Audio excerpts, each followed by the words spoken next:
这个中国讲，咱台湾的石斑有药物的残留，我爱甲咱买咯。政府就开始来查，初步调查的结果，这个台面上的记录，这个出问题的鱼货是来自3场有牌的养殖场，但是事实上咧，根本就是来自11间无牌、无合法的养殖场，这就是业界所讲的照单。也就是讲，这11间的养殖场无牌，是照这3间有牌的养殖场来出口到石斑。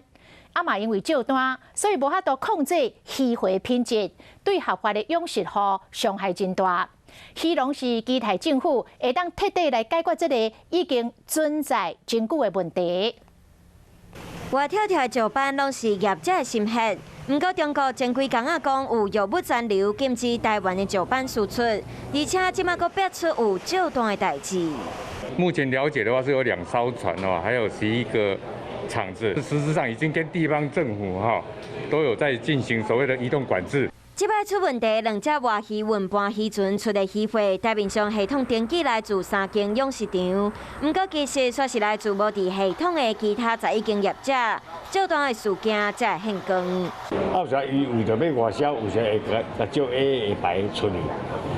阮做的鱼啊，是用过检查过，对方要甲恁徛，不家主人头面，无怎？因为互对方打压，不过嘛承认其实照单伫业界早就毋是秘密，不过啥物合作照单，就是外鱼搬运业者讲会来自合法会使外销的养殖业者，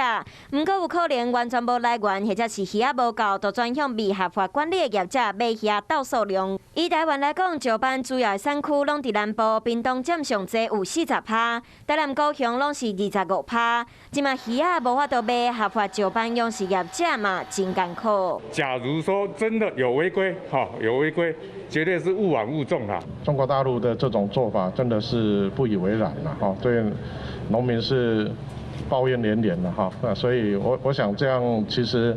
也呼吁说，大陆应该要遵守国际的贸易的这个规范。敢有违法用药啊，或者是有照单的代志，即马拢爱好好追查。若是真正因为因办理刑事造成合法业者受到影响，这个损失恐惊是搁较侪罚金拢换袂转来。